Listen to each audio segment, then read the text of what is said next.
नमस्कार, मैं हूं तुषार और आप देख रहे हैं खबर 100। आइए रुख करते हैं आज की खबरों की ओर, पर उससे पहले एक नजर आज की हेडलाइंस पर।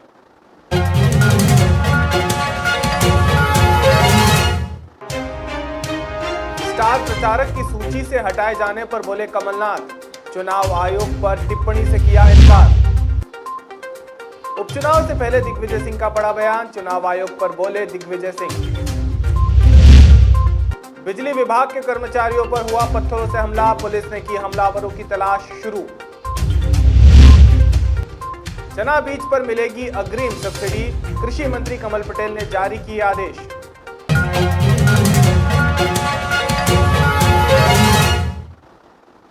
मध्य प्रदेश में उपचुनाव के चलते सियासत काफी गरमाई हुई है।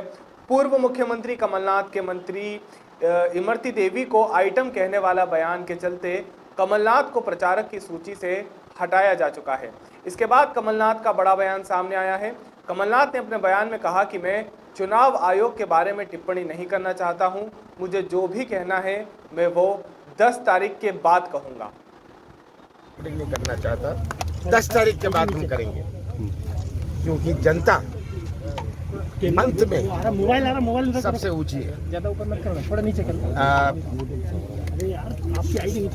राजनीति में, चुनावों में जो मैंने अपने जीवन में इतने चुनाव देखे, इतने चुनाव लड़े, प्रदेश में और देश में लड़े लड़वाए, मैं जानता हूँ क्या परिस्थिति होती है विरोधी दल की। एक तो स्थिति होती है जब वह हार रहे, एक तो स्थिति होती है जब वो पिट रहे हैं। तब जब पिट रहे होते हैं तब प्रशासन का उपयोग करो, पुलिस का उपयोग करो, इस प्रकार के उपयोग करना शुरू करती है, शराब का, पैसे का।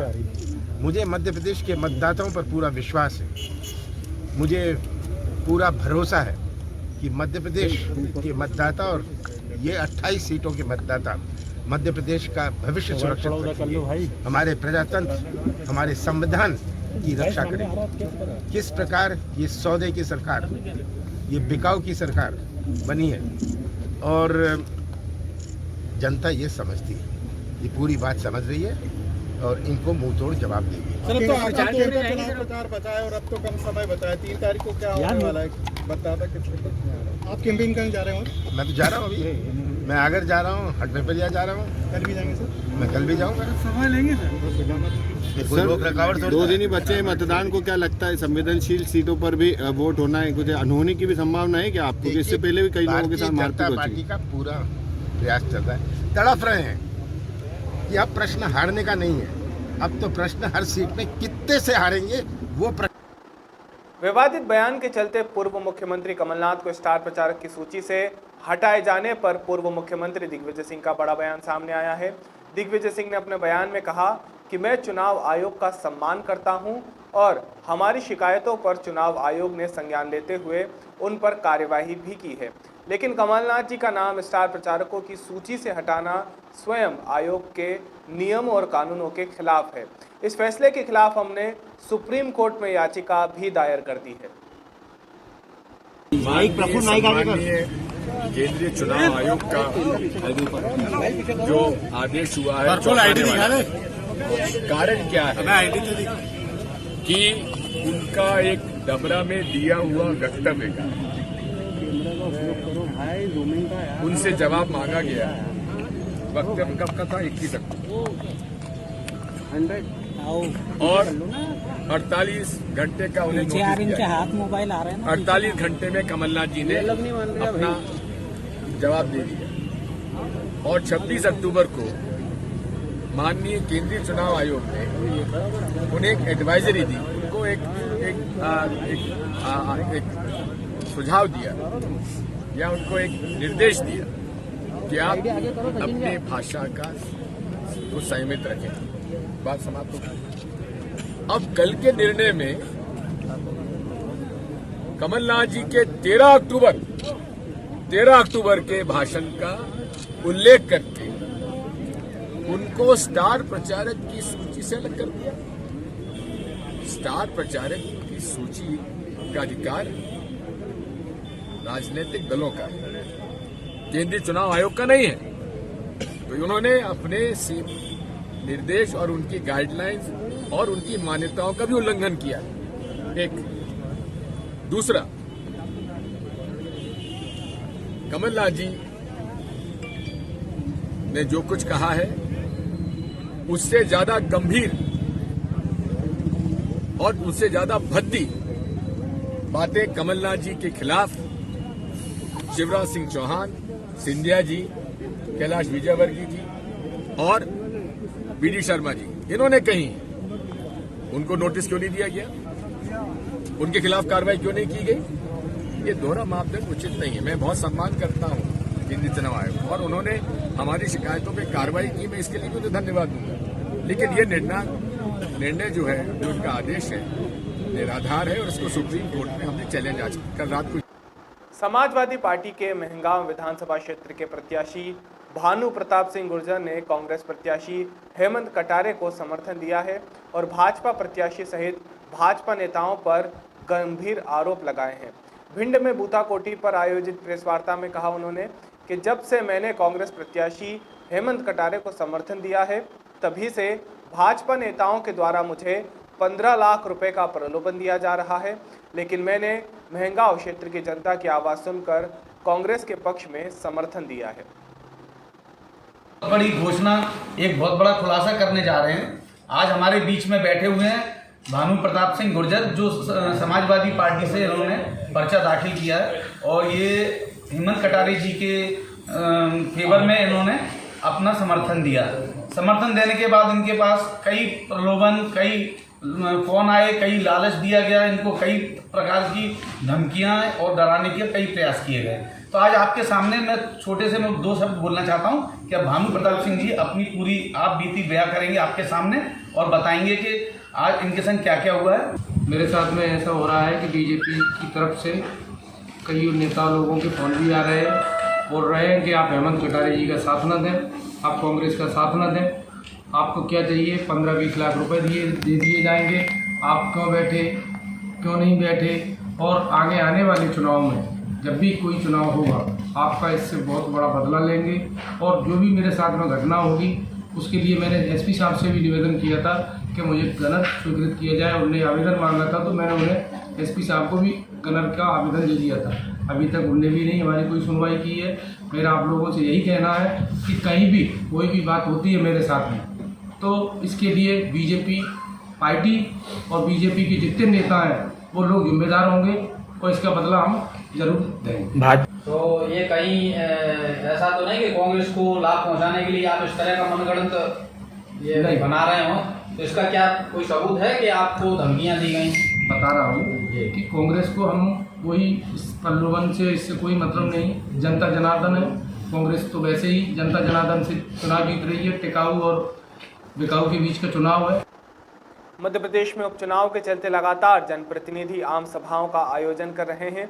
इसी के चलते मध्य प्रदेश के मुख्यमंत्री शिवराज सिंह चौहान और ज्योतिरादित्य सिंधिया ने मंदसौर जिले के चंदवास गांव में अपने प्रत्याशी हरदीप सिंह डंग को लेकर चुनावी सभा को संबोधित किया। वहीं सभा के दौरान स्वास्थ्य कर्मचारियों ने अपनी मांगों को लेकर आवाज उठाई है। स्वास्थ्य कर्मियों की मांग है कि नियमितीकरण किया जाए, लेकिन मांगे पूरी न होने के कारण स्वास्थ्य कर्मी आक्रोशित भी दिखाई दिए।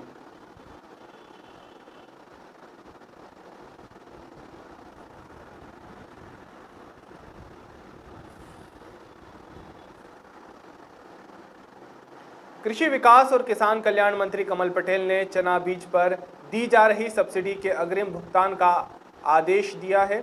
इस पहल से छोटे किसानों को बड़ी राहत मिली है। बता दें, चना बीज के लिए एक मुक्त पैसे का इंतजाम नहीं होने पर बड़ी संख्या में छोटे आदिवासी और वनवासी किसान इसका लाभ नहीं उठा पाते थे। उन्हें बीज के लिए परेशान होना पड़ता था। कृषि मंत्री कमल पटेल ने समस्या पर संज्ञान लेते हुए हरदा के उप संचालक कृषि को सब्सिडी के एडवांस भुगतान का आदेश दिया है। मिले कि शंकर भैया उप सरपंच से नगावा, और उन्होंने कहा कि चने की जो सब्सिडी पर चना दिया जा रहा है प्रदेश सरकार के द्वारा, उसमें 1 हेक्टेयर पर 4300 रुपये का चना देते हैं। उसमें से 3000 सब्सिडी है, लेकिन पहले 4300 रुपये जमा करा रहे थे प्रशासन विभाग और फिर 3000 उनके खाते में डालते हैं। चूंकि वनवासी, आदिवासी, अनुसूचित जाति या पिछड़े या जो भी छोटे किसान हैं उनके पास पैसा नहीं है, तो इसलिए वो ले भी नहीं ले रहे, लाभ नहीं ले पा रहे थे। मेरे पास इन्होंने शिकायत की और निवेदन किया कि जो सब्सिडी बाद में डालते वो पहले से ही डाल दी जाए, तो हमारे को बोनी करने में सुविधा होगी। हमारे पास पैसे नहीं। मैंने तत्काल डीडीओ को निर्देशित किया और ये आदेश दिए हैं कि जो छोटे किसान हैं उनको मात्र 1300 रुपये में 1 हेक्टेयर में उनको दिया जाए, 3000 सब्सिडी जो बाद में डलती है वो पहले डाल दी जाए। और इस प्रकार उनके पास पैसे नहीं है तो भी उनको बीज मिल जाएगा और बोनी कर सकेंगे। और सरकार की जो उद्देश्य है कि छोटे किसानों को, अनुसूचित जाति, जनजाति, पिछड़े और जो छोटे किसान हैं उनको सब्सिडी पे अनुदान पर जो दिया जाता है चना बीज, ताकि वो बोनी कर सके और अपना जीवन यापन कर सके। प्रधानमंत्री जी का जो सपना है किसान की आय 2 गुना करने का, और हमारे मुख्यमंत्री शिवराज सिंह जी चौहान जी का जो संकल्प है उसको हम पूरा कर सके, और इसलिए मैंने निर्देश दिए हैं। और अभी तो हरदा जिले को दिए, लेकिन पूरे प्रदेश के डीडीएस को मैं निर्देश दे रहा हूँ कि सब्सिडी बाद में डालने की बजाय पहले ही डालें और किसानों को सस्ते उस पर अनुदान पर चना उपलब्ध कराएं। मध्य प्रदेश में उपचुनाव के चलते लगातार राजनेताओं के बयान सामने आ रहे हैं, लेकिन कई बार राजनेता अपने बयान में ऐसा कुछ कह जाते हैं कि खुद ही मुसीबत में पड़ जाते हैं। ऐसा ही एक मामला सुवासरा विधानसभा क्षेत्र से कैबिनेट मंत्री हरदीप सिंह डंग के सामने आया है, जब उनके सामान्य ज्ञान को लेकर उनकी स्थिति उनके ही बयान में देखने को मिली। हरदीप सिंह डंग ने कहा है कि सुवासरा एक ऐसी सीट है जिस पर 80% समस्याएं हल हो चुकी है। साथ ही हरदीप सिंह डंग ने कहा कि ग्राम पंचायत की संख्या 131 है जो असल में 130 है। साथ ही उन्होंने कहा कि गांव 355 है जो असल में 331 है। मैं तो मानता हूँ समस्याएं तो 80% हल चुकी है। सबसे बड़ी एक समस्या है कि यहाँ पर उद्योग खुले जिससे युवाओं को रोजगार मिल सके। यहाँ 2,60,000 मतदाता हैं, 303 मतदान केंद्र हैं, 131 पंचायत है और 355 गांव हैं। 4-4.5 हजार का अनुमानित जो याद है मेरे को। इंदौर के पश्चिम विद्युत कंपनी ने बिजली बिल बकायेदारों के घर के कनेक्शन काटने के अभियान के चलते द्वारिकापुरी थाना क्षेत्र में बिजली विभाग के कर्मचारियों के साथ विवाद सामने आया है। बता दें, कनेक्शन काटे जाने की बात से नाराज रहवासियों ने पोल पर चढ़ते वक्त बिजली कर्मचारियों पर पत्थरों से हमला कर दिया, जिसमें कई कर्मचारियों को चोट भी आई है।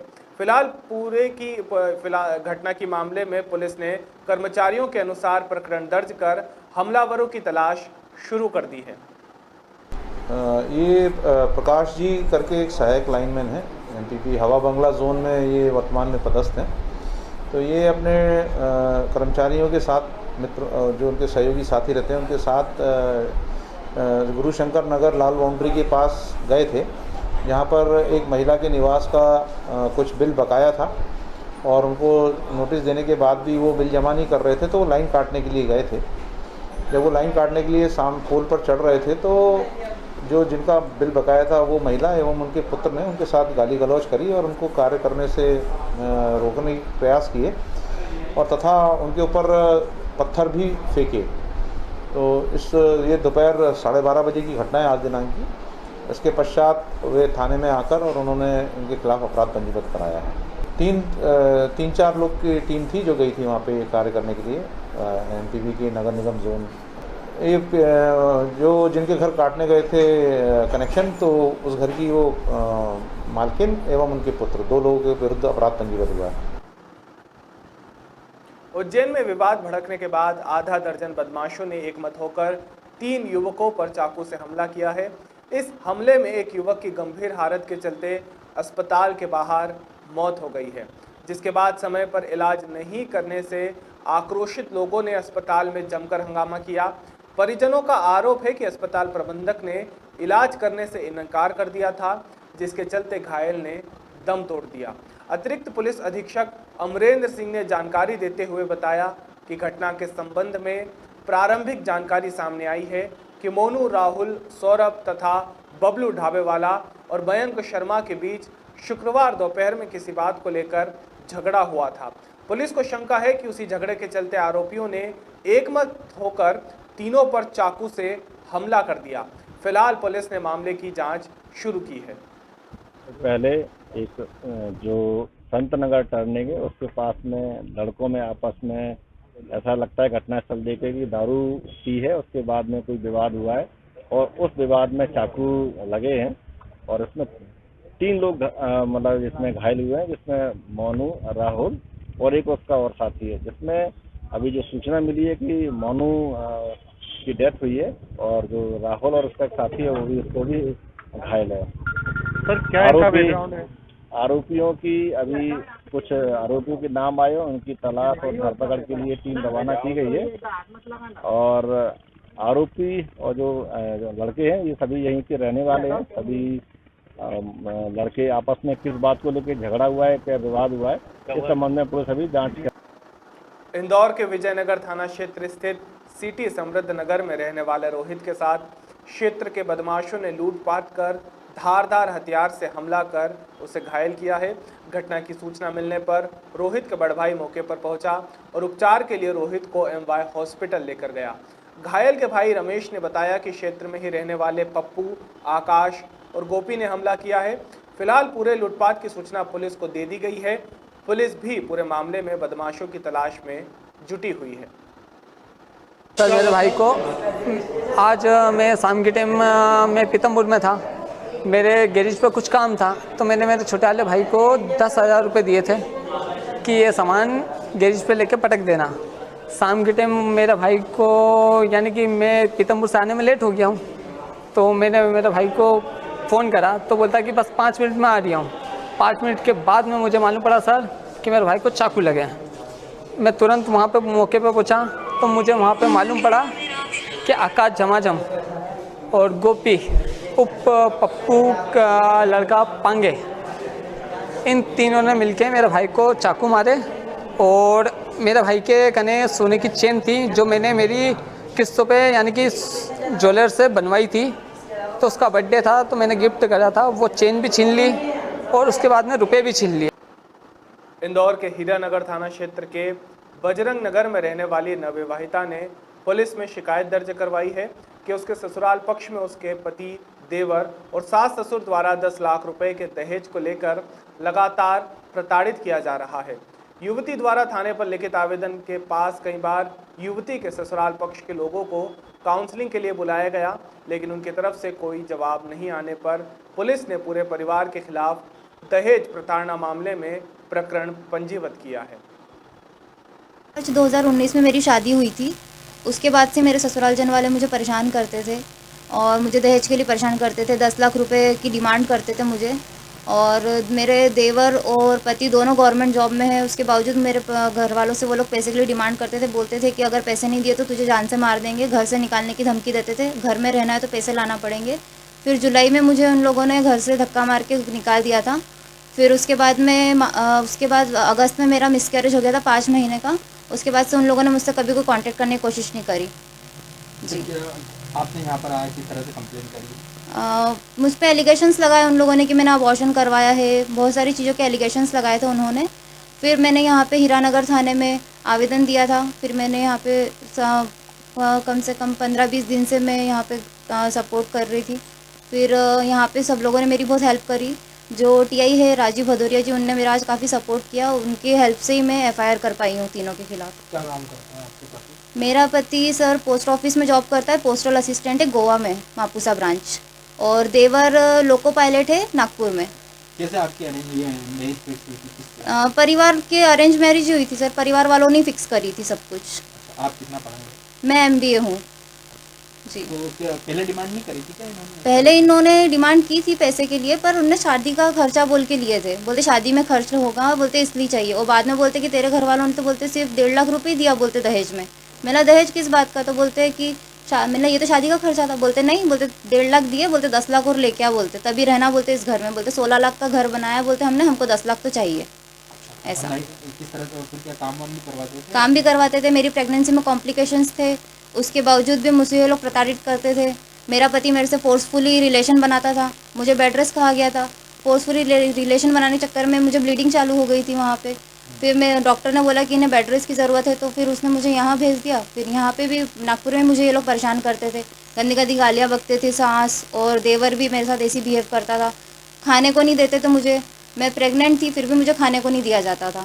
एक्चुअली यह आज शाम की घटना है जिसमें बजरंग नगर में रहने वाली एक 28 वर्षीय विवाहित युवती के द्वारा थाने पर आकर इस तरह की शिकायत की गई कि उसकी शादी आज से लगभग 1.5 वर्ष पूर्व नागपुर में राहुल बिजवे नामक युवक से हुई थी और शादी के करीब 4-5 माह उपरांत उसके पति और उसकी सास के द्वारा उसे विभिन्न तरह से कभी पैसों की बात को लेकर, कभी घरेलू काम को लेकर के प्रताड़ित किया जाता रहा। इसमें हमने अनावेदक पक्ष को कॉल भी किया था कि वो आएँ और काउंसलिंग कर सकें, लेकिन काउंसलिंग के लिए द्वितीय पक्ष सहमत नहीं हुआ। इसके चलते हमने पीड़िता की रिपोर्ट पर उसके पति राहुल बिजवे और उसकी सास एवं देवर के विरुद्ध 498 भारतीय दंड विधान का प्रकरण पंजीबद्ध किया है। इसका पति वर्तमान में गोवा में पोस्ट ऑफिस में कार्य करता है और प्रताड़ना के क्रम में लगभग 1 वर्ष से पीड़िता अपने मायके में रह रही है और उसका पति और ससुराल वाले ना तो उसको अपने पास रखना चाहते हैं और ना ही उसकी समस्या का कोई आज तक समाधान कर पाए। पर कितने लाख रुपए की मांग कर रहे थे? पीड़िता ने यह बताया है कि ससुराल पक्ष उससे 10 लाख रुपए की दहेज के रूप में मांग कर रहा है एवं अन्य तरह से भी प्रताड़ित किया गया है। उसके साथ शारीरिक प्रताड़ना भी हुई है। हमने अभी प्रकरण दर्ज किया है, अब प्रकरण अनुसंधान में है, पूरी फैक्ट फाइंडिंग करेंगे और उसमें आगे कार्रवाई। अभी के लिए केवल इतना ही। बाकी ताज़ा खबरों के लिए जुड़े रहिए खबर 100 के साथ, जनता की बुलंद आवाज़।